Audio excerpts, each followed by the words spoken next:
We're talking the future of Spider-Man after No Way Home. Guys, Chris and Rob here, the Jersey Comic Crew. Welcome back to another Spider-Man No Way Home episode. You know we got to talk about the ending. What's next for Spider-Man?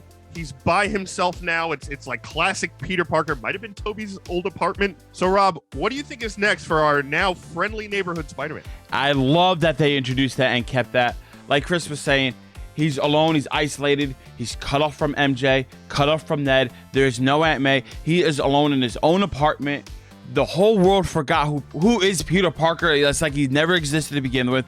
As he was moving in, we saw boxes upon boxes. And one of those boxes was a book about taking your GED online, right? Because he's not in school. Nobody knows who Peter Parker is.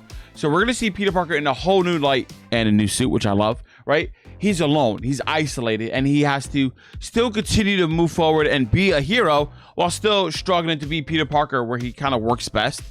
He's still going to be a hero, right? The world still knows that Spider-Man exists. Yeah. They just don't know that it's Peter Parker. So what I think is going to happen, he's going to be struggling, maybe delivering pizzas, paying homage to Tony, taking some crummy part-time job, just trying to make ends meet, and still being this friendly neighborhood Spider-Man, saving, all of New York, maybe the galaxy when he's called upon it. But I think he's going to be more street-level focus. The world, to be clear, the world does know Spider-Man exists. J. Jonah Jameson, we saw at the end, was ranting about who is Spider-Man, take off your mask if you're a true hero, blah, blah, blah, with that hilarious Alex Jones trope. And then you go into, like Peter's moving into an apartment that looked kind of like a mirror image, a lot like Tobey Maguire's apartment in Spider-Man 2 and 3. And then you have the fact that he's literally alone. Like, no one knows Peter exists. He obviously didn't tell MJ and Ned about it. He wanted them to move on and be happy. And I think we kind of got a hint, though, Rob. I might blow your mind quickly on this one about what could be next for him in the last scene. The only thing I can think of is he's going to work for the Daily Bugle, and he's going to take pictures and do all that kind of stuff, which I would be fine with, and that makes sense. Yeah, photography is part of Peter Parker's life, right? Yeah. But the other thing is this. So when he goes out on his first kind of like patrol in the new, like, very awesome bright red and blue suit, that classic Spider-Man suit, if you notice, it's Christmas time. And he swings right by Rockefeller Center, right by the tree. And if I recall, there's something also going on right now that involves New York City at Christmas time, Rockefeller Center. Chris Heller, are you telling me that the final episode of Hawkeye, where they're on the ice skating rink and they're fighting things, Spider-Man's flying over there? Are you telling me that we're going to see that? Rob, we literally saw an ice rink in the trailer for the final episode, and he's swinging right over it. We know Kingpin's there, and folks, we know, if you don't know, Kingpin debuted in comics in Amazing Spider-Man number 50. I have it. It is one of the greatest covers of all time, and it also is the fact that Kingpin was originally a Spider-Man villain. So as Rob was just saying, maybe he's going to take on more street-level stuff. That final scene, you didn't have to make it Christmas time. You didn't have to make it Rockefeller Center Christmas time. You didn't have to make it there. Quacks like a duck, looks like a duck. All I'm saying, is there a possibility we see Tom Holland for a cameo in the final episode of Hawkeye? Absolutely. I don't know if it's going to happen, but it's absolutely possible. I'll be honest with you. If that happens, I'll make the commitment right now. If you're telling me the other day we get Kingpin in Hawkeye, then we get Matt Murdock in Spider-Man, along with the other Tobey Maguire and Andrew Garfield. And then a week later, we get Spider-Man in Hawkeye. I'm going to get Marvel tattooed somewhere on my body. It's going to be too much. I just can't handle it. Oh my God, I need that to happen now. Like, I mean, imagine if he comes down and helps out, and him and Kingpin get into the fight. Sure. And obviously no one knows it's Peter, right? No one knows that Peter Parker exists, it's also smart, but it's very sad because it's not like he could go home to an Aunt May or go see Doctor Strange or his friends. But now he also has this new lease of life where he is going to be focused on Spider-Man. And that shot, to me, was very telling of like, whoa, I just saw this yesterday. I'm just saying, we do know that he is going to be doing 3 more Spider-Man solo films. Whether that involves the Kingpin or something else, we won't know yet. And it doesn't count possible cameo appearances. Cameos do not count, correct. Those are just the movies with Sony and Marvel collaborating to what we just saw in the theaters. But as for MCU appearances, we don't know the logistics of those like contracts, because again, that's two different companies. I also think they're not letting us know. Because before we knew how many cameos certain people would make, and we were like, oh, here. They could be here. And Marvel's like, no, we're not doing that anymore. You fanboys who read comics, all your power after this first phase is gone. Now we're doing whatever we want, and you're just along for the ride. And then you'll be able to explain it to the comic folk a little bit better. That's your job now. Instead of being future seers, we're explainers. That's it. We're sorry. We care too much. We pay attention too much, Marvel. We're sorry we're outsmarting you guys. I know. Not anymore. But yeah, right. But now I do have a question for you, Rob. Yeah. So, like, going forward, right? We know there's 3 more Spider-Man movies. We know Tom Holland is not done by any means right now. The big question is this, right? Like, the aspect of Spider-Man's life revolves around that supporting cast. Whether it's an MJ or a Harry Osborn or, Ned in this one. Are we going to get MJ and Ned back at some point? Like Zendaya, are those characters coming back? Or is it going to be like new people he's going to meet while they're living their lives somewhere else? So that's a very interesting thing, because they easily can do that, right? We had the MJ and Ned. They could go into the actual Mary Jane Watson to get the full name, a different character actor, right? Yeah. And then he falls in love with her. What was Zendaya? Michelle Jones Watson? Michelle Jones, I think, was it Watson? I think it's still Watson. It looks like Jones Watson, but like it was kind of like teased, like, but is she MJ? Is she not? Like, I still don't think she's MJ. I just think she's kind of that form of MJ. I think she's the MCU's MJ. I think there's not going to be so are we Mary gonna get Jones Gwen Watson. Stacy? That's what I'm thinking. Maybe that we get a Gwen Stacy, Harry Osborn, him in college doing this kind of stuff, and a whole different thing. He falls in love with her.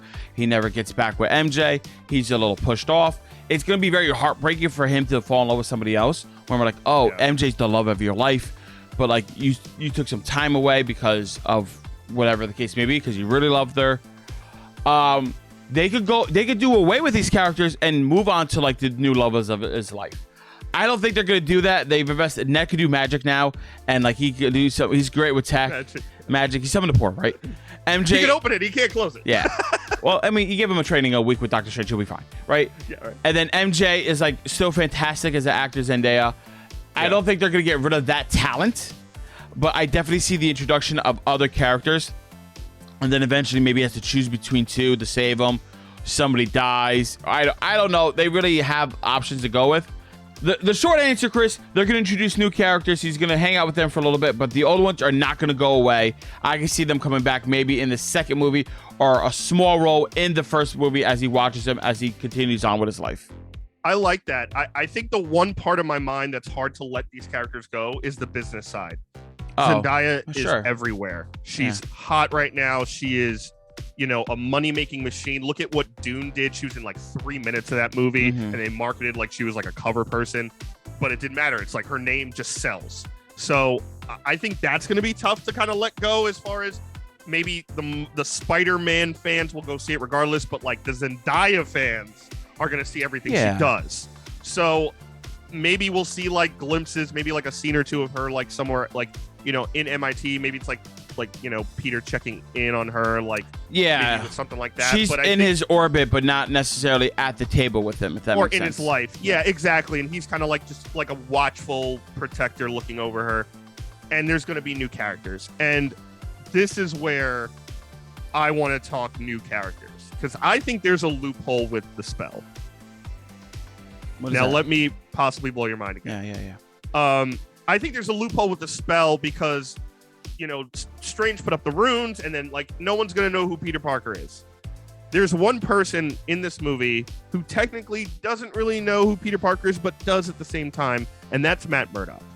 Because Matt Murdock doesn't know what Peter technically looks like, but he knows him because of the legality of the situation that he's Spider-Man. I think will there be a loophole where Daredevil possibly still knows Peter? I don't think so. I don't think that's going to be a thing at all. Why not? Because I'm being realistic, and usually I'm the one that's crazy, right? The spell, who knew Peter Parker was Spider-Man, came into this universe or knew.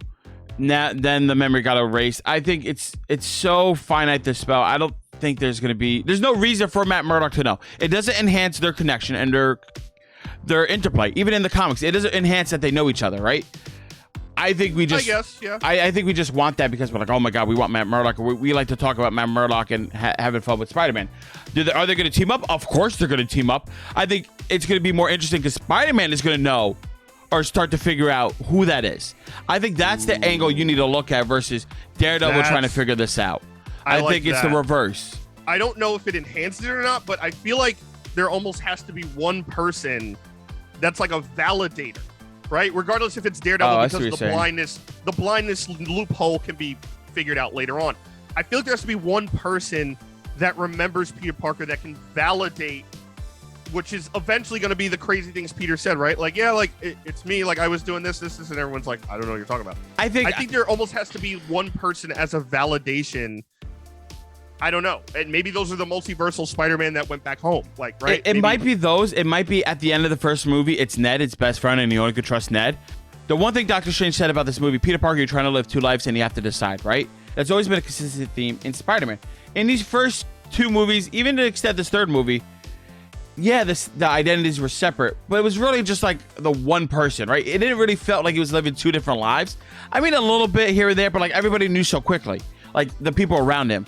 I think the next set of movies and the next phase of Marvel, it's really gonna be nobody knows, and he's living completely two different lives, and he has to balance it. And they're gonna put such a bigger focus on that, and like him juggling that kind of stuff is part of the fun, right? He's like, oh, I'm in class. Yeah. Oh, I'm always late. Why are you always late to work? Why are you always late to school? He can't tell anybody. Lazy. Yeah, right? And like nobody knows. I think that's the avenue that we have to focus on here. But guys, we want to hear your thoughts on the future of Spider-Man. What do you think is going to happen? Yes, and of course, we're going to talk about the after credit scene and something completely different because they're so wild and crazy. There's just so much Spider-Man goodness. There's so little time. Let us know down below. What do you think the future of Spider-Man movies and franchises is going to be? And guys, thanks so much for watching. Give us a thumbs up, like, really helps the channel out a lot. If you're new, subscribe and turn on those notifications. If you don't miss any more of our Spider Talk, we got a couple more videos coming on the way. Give us a little bit of time. And if you missed anything, like our full review, it is on the channel right here for your enjoyment. As always, I'm Chris Heller. That's Rob Moran with the Jersey Comic Crew. And we'll see you next time.